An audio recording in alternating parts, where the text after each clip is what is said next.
The narrative tour you are about to watch is one of several virtual tours. These virtual tours are sponsored by Thurgood Marshall Center Trust's student programs. To learn more of the TMCT student programs, go to the TMCT website at tmctprograms.org. Thank you and enjoy the tour.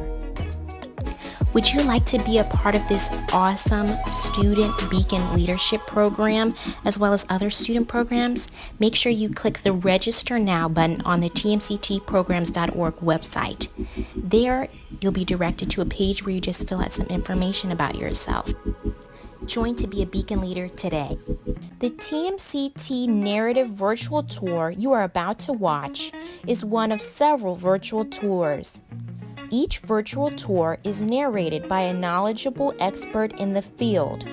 The presenter for the tour you are currently watching is Dr. Benjamin F. Chavis. Thank you and enjoy the tour.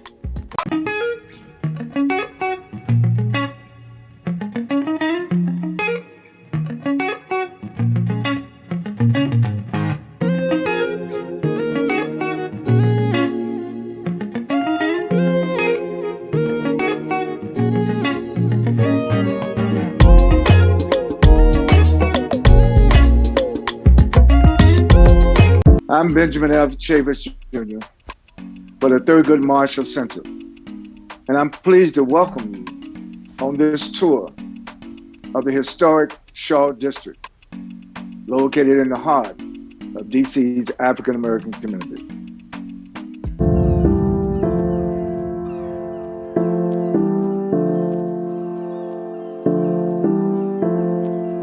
Hello passengers, welcome to the Shaw District Virtual Tour. Buckle up, our first stop on the tour is in the heart of the Shaw District. We will be traveling along U Street, merging left on Florida Avenue and turning left onto 7th Street. We're here, enjoy the tour. Shaw is a central neighborhood in the northwest quadrant of Washington, D.C., the capital city of the United States. Shaw and the U Street corridor historically have been the city's African American social, cultural, and economic hub that witnessed civil rights leaders like the Reverend Dr. Martin Luther King Jr. and Malcolm X, as well as being the area that saw numerous social uprisings, marches, and protests that fought to achieve racial equality in the Shaw area and throughout the entirety of America. The District of Columbia has designated much of Shaw as the Shaw Historic District. This historically African American neighborhood is the home to the 1910 Howard Theater, where jazz greats like Ella Fitzgerald, Pearl Bailey, and DC's local owned Duke Ellington once performed. Shaw is hip, trendy, and edgy, from the live go-go music of the neighborhood to the legendary restaurants and theaters to the African American Civil War Memorial and the first African American YMCA in the country, now the Thurgood Marshall Center Trust. You'll find plenty of excitement and culture here. Shaw emerged from free slave encampments in the rural outskirts of Washington, D.C. It was originally called Uptown in an era when the city's boundary ended at Boundary Street, now Florida Avenue. The lack of investment and limited power in the area created a barrier in the neighborhood's development and urbanization during the early 1800s. Further growth was hindered by increasing racial tensions as more African Americans settled in the region. By the 1850s, Washington, D.C. had one of the largest African American population of any city in the United States. The neighborhood thrived in the late 19th and early 20th centuries as the pre-Harlem national center of U.S. Black intellectual and cultural life.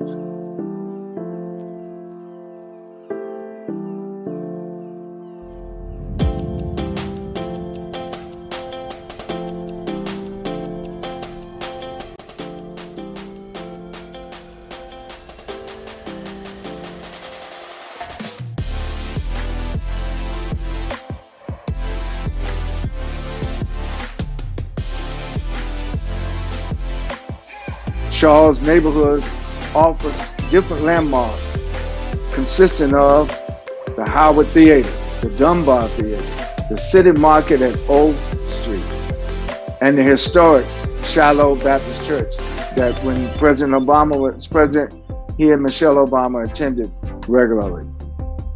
I want to encourage all of you to learn about this historic Shaw District, and if you ever have a chance to be in America and to be in the nation's capital, you have to visit the historic Shaw District.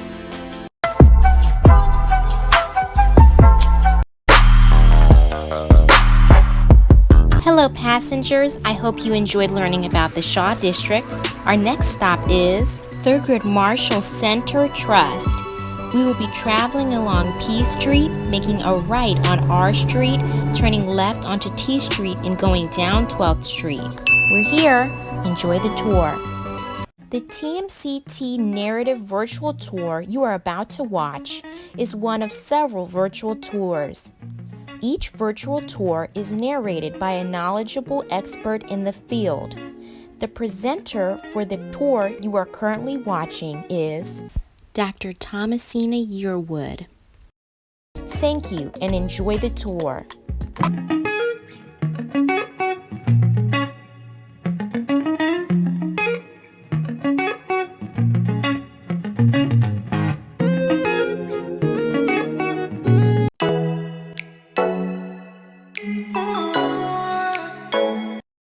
The Thurgood Marshall Center was established in 1908 and is located at 1816 12th Street in Northwest DC.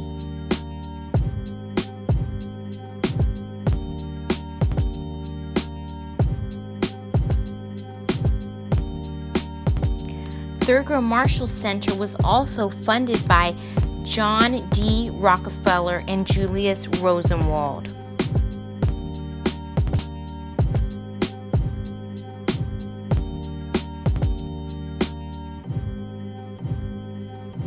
The Thurgood Marshall Center was the first African American YMCA.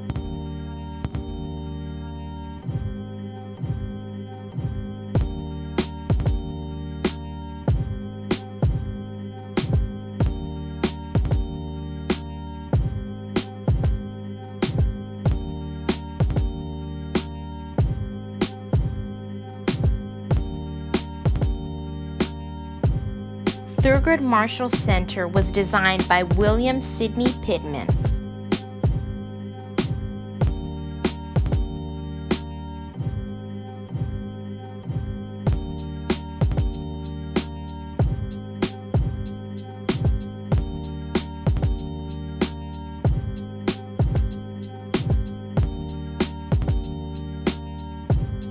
Additionally, Langston Hughes used to live at Thurgood Marshall Center. Thurgood Marshall and Dr. Charles Drew studied at Thurgood Marshall Center.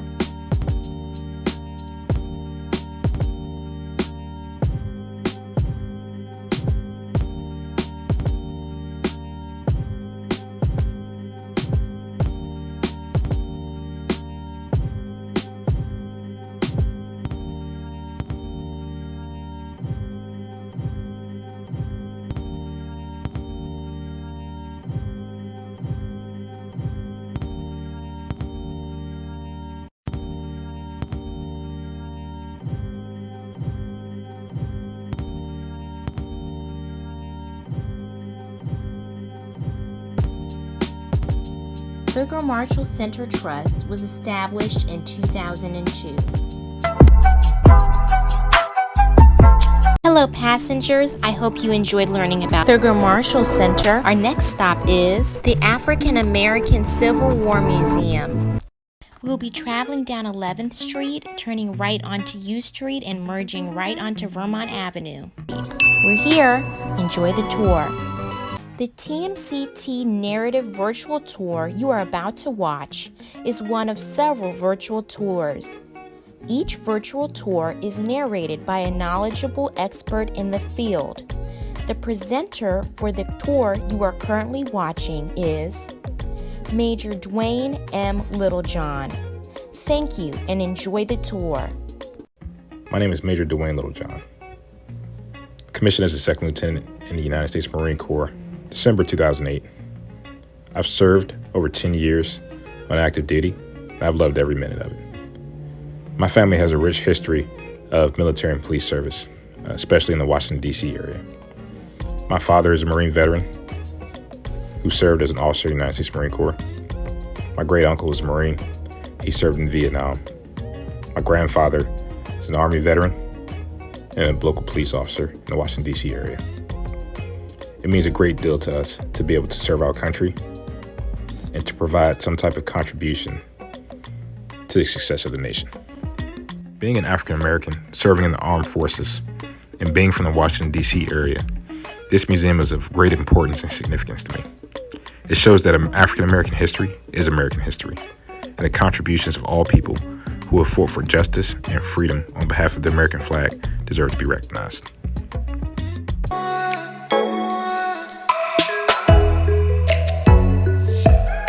The African American Civil War Memorial Museum was dedicated by the African American Civil War Memorial Freedom Foundation, July 1998. It's located in the U Street district of Washington, D.C., and recognized the contributions of over 209,000 African Americans who served as members of the United States Colored Troops, the USCT, together with about 7,000 white and over 2,000 Hispanic soldiers, and approximately 20,000 unsegregated Navy soldiers. Altogether, there were 175 regiments of the United States Colored Troops who fought for the Union in the American Civil War. As a family, we're extremely proud of our service. It's a great mark for us to be able to have some form of contribution to protecting our way of life as a country. As a family, we're extremely proud of our service. It's a great mark for us to be able to have some form of contribution to protecting our way of life as a country.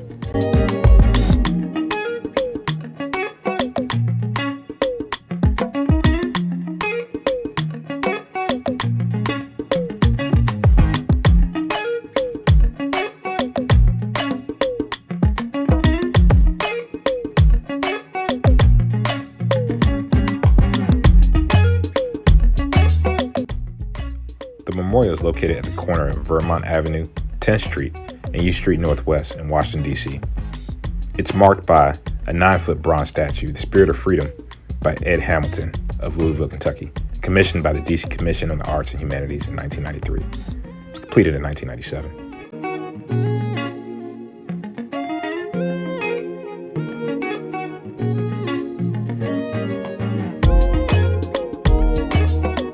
The memorial includes a walking area with curved panel, short walls inscribed with the names of the men who served in the war. It's important to maintain a connection to our history and service that we can be proud of as a nation and as a culture. I stand on the shoulders of those who have served before me, who have broken barriers in the defense of the nation. I hope that this piece of history, that this legacy, serves as a beacon to attract bright young men and women from diverse backgrounds to take advantage of the opportunities provided to them by those who came before them, that people fought for and died for in the defense of our nation, and that this next generation participates in the creation of opportunities for future generations. Hello passengers, I hope you enjoyed learning about African American Civil War Museum. Our next stop is Howard University. We will be turning left on Florida Avenue, turning right on Berry Plain, turning left on Georgia Avenue, and turning right on Howard Plain. We're here, enjoy the tour.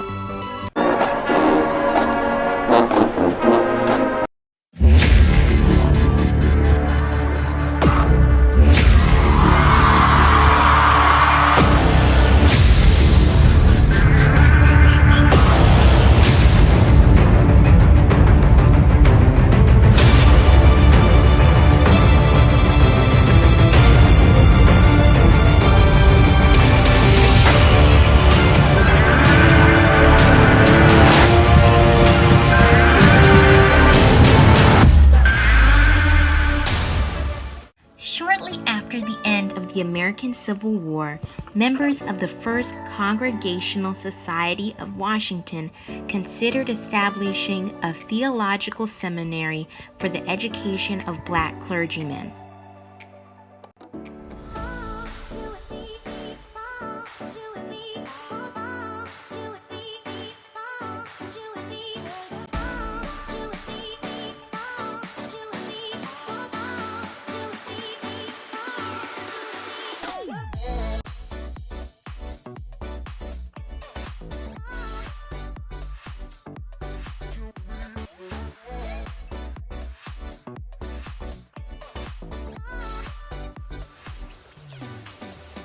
Within a few weeks, the project expanded to include a provision for establishing a university.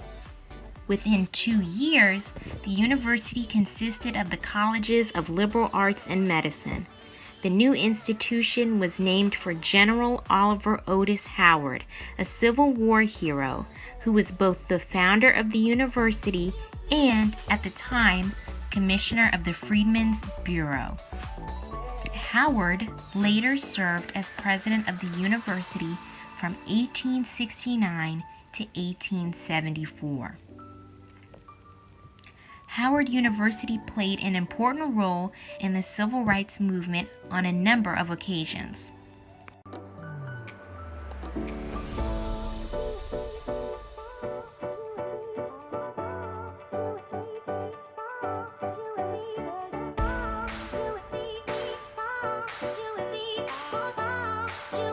Allen Locke, chair of the Department of Philosophy and first African American Rhodes Scholar, authored The New Negro, which helped to usher in the Harlem Renaissance.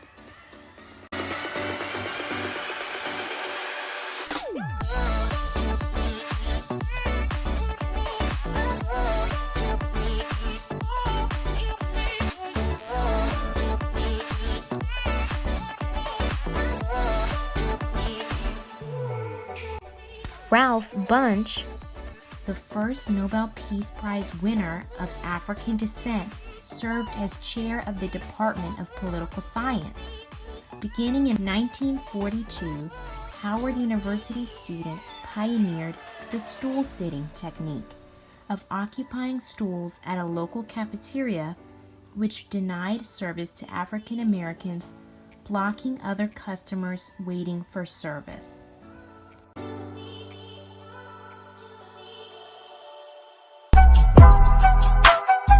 Hello passengers, I hope you enjoyed learning about the Howard University. Our next stop is Ben's Chili Bowl. We will be traveling along Vermont Avenue and making a left onto U Street. We're here, enjoy the tour. Ben's Chili Bowl is a landmark restaurant in Washington, D.C., located at 1213 U Street, next to Lincoln Theater in the U Street corridor, aka Cordoza or Shaw neighborhood of Northwest DC.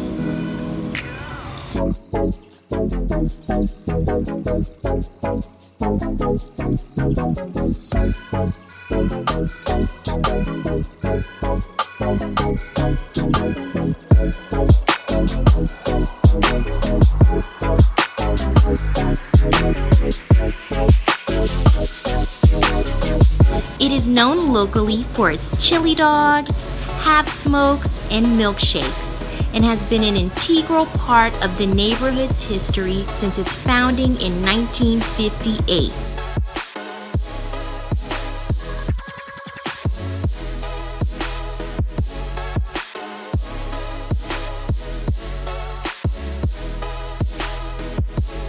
It was frequented by both police and protesters during the 1968 Washington, D.C. riots and is regularly visited by celebrities such as Anthony Bourdain and Chris Tucker.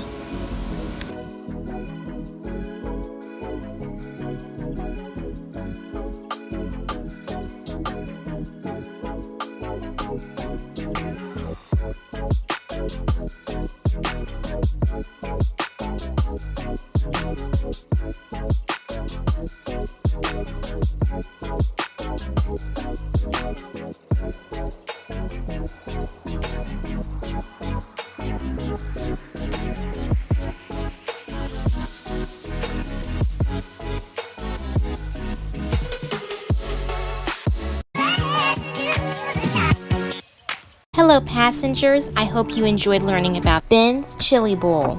Our next stop is Howard Theater.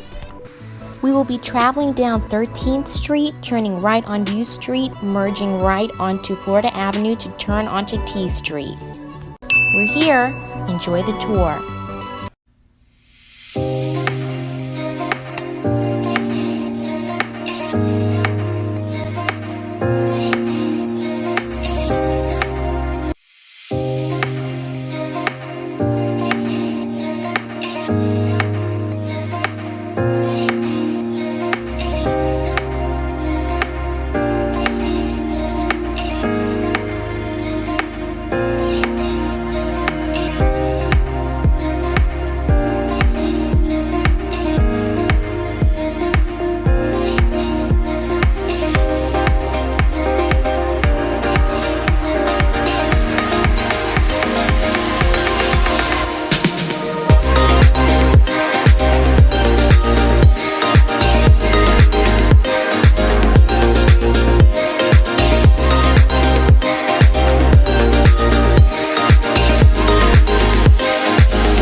Duke Ellington was born Edward Kennedy Ellington and was a D.C. native. He was a composer, pianist, and leader of a jazz orchestra. Duke Ellington ushered in the big band genre of music and was considered the first artist to play big band in Washington, D.C.'s famed Howard Theater. Ellington began piano lessons at 7 and was taught manners and refinement at an early age. At age 15, he wrote his first composition despite not knowing how to read or write music. He continued to refine his craft through exposure to many DC musicians and later moved to Harlem as the Renaissance was starting. Duke Ellington started the orchestra and led it from 1923 until his death in 1974. His son also worked with him in the orchestra. He spent considerable amounts of time in New York and Europe and considered himself beyond jazz and a purveyor of American music.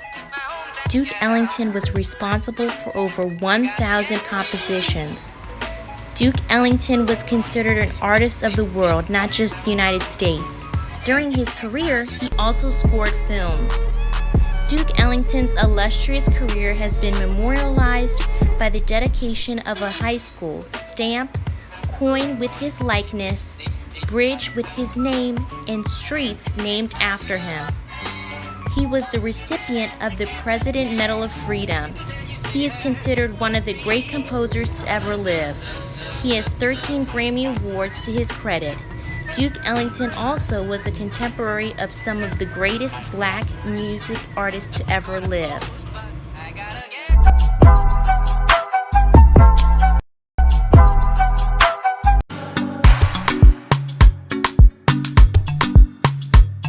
Hello passengers, I hope you enjoyed learning about Howard Theater.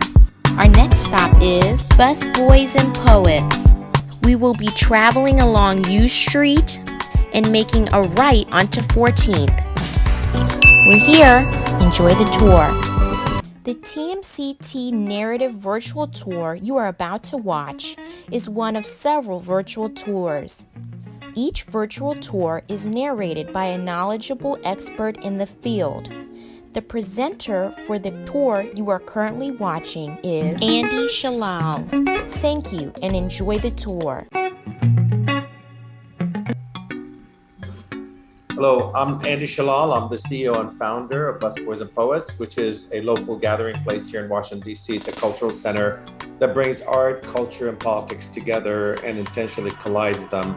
We are a place that uplifts people when they walk in through the door, a place that really represents D.C. and it's all of its layers. Busboys and Poets is a full-service restaurant, bar, bookstore, coffee shop, and events venue in Washington, D.C. Founded in 2005 by Andy Shalal. So all of these layers coming together to create a space that represents DC was important to me, having grown up here in the city for many years. And I wanted a space that I wanted to go to that has its own unique DC identity. I was tired of people coming in and saying, this is so New York, this is so LA, this is so this and that, but never this is so DC. And I thought, well, why not? You know, DC has its own character. Why not create something that really does feel and look like DC? And that's where Busboys and Poets was born. The original Busboys and Poets is located at 14th and V in the U Street corridor. The name refers to American poet Langston Hughes, who worked as a busboy at the Wardman Park Hotel in the 1930s, prior to gaining recognition as a poet. Busboys and Poets is named after the great African-American poet Langston Hughes, probably one of the most prolific and best-known poets of the 20th century, certainly. Langston Hughes grew up in D.C. for a short period of time. He didn't grow up really here, but he lived here for a short period of time. He worked as a busboy at the Wardman Park Hotel, which is still there in Woodley Park in Washington. And one day when he was working there, a very famous poet by the name of Vacha Lindsay, who happened to be in town for some kind of conference, happened to walk into the restaurant where Langston Hughes was working. The young Langston Hughes at that time, who was 22 years old, slipped some of his poetry next to Vacha Lindsay's plate. So the next day on his way to work, Langston Hughes picks up the newspaper, and on it is said that Vacha Lindsay had discovered a busboy poet. A couple months later, he was able to leave that job and work full-time as a poet and speaker and writer, and traveled all over the United States after that. Shalal painted the giant civil rights movement themed mural covering one wall of the restaurant, titled Peace in Struggle Wall. He refuses to sign the mural, saying this would be a final gesture that would preclude him from making revisions later. The collage depicts civil rights icons including the Reverend Martin Luther King Jr. and Nelson Mandela.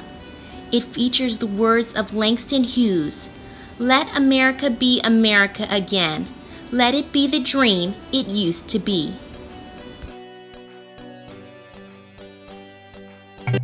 So I studied Langston Hughes when I was in middle school. It was one of the first really people of the Harlem Renaissance that I was introduced to. We had a really gifted teacher that was very much interested in teaching us American history through the Harlem Renaissance. And learning about Langston Hughes, he also required us to memorize poetry. Well, I didn't speak in English. I had just come from Iraq very recently, was 10 years old at the time, and she made us memorize poetry. Of course, not speaking the language, I could still memorize, but I didn't understand the words. But it was very empowering to be able to say words that you may not know what they mean, but they're coming out of your mouth. So I memorized lots of Langston Hughes poetry.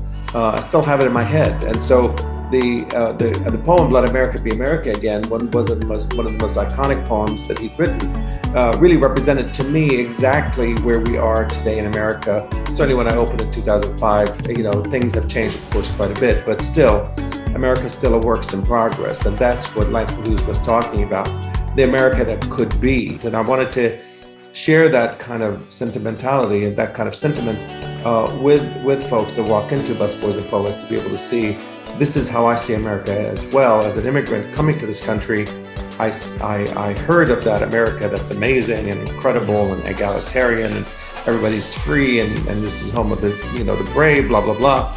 But then when you come here, you recognize there's lots and lots of flaws in America, as it is in many other nations, of course. But we have to address those flaws and we have to work on them in order for us to become a more perfect union, as our Constitution states. So that's really kind of where I kind of started with it. I love the idea of having a space where people can come and eat and be able to connect with one another. They otherwise may not have an opportunity to do that because it's like a watering hole, right? Everybody comes to it. And then once they're there, magic happens. People start connecting with each other. They start talking to each other. They break bread together. And suddenly you start breaking barriers and connect people from opposite ends of the city sometimes that otherwise wouldn't have opportunities to see each other. And I think it can make for a better, more cohesive, community. And that was kind of the idea behind Busboys and Poets.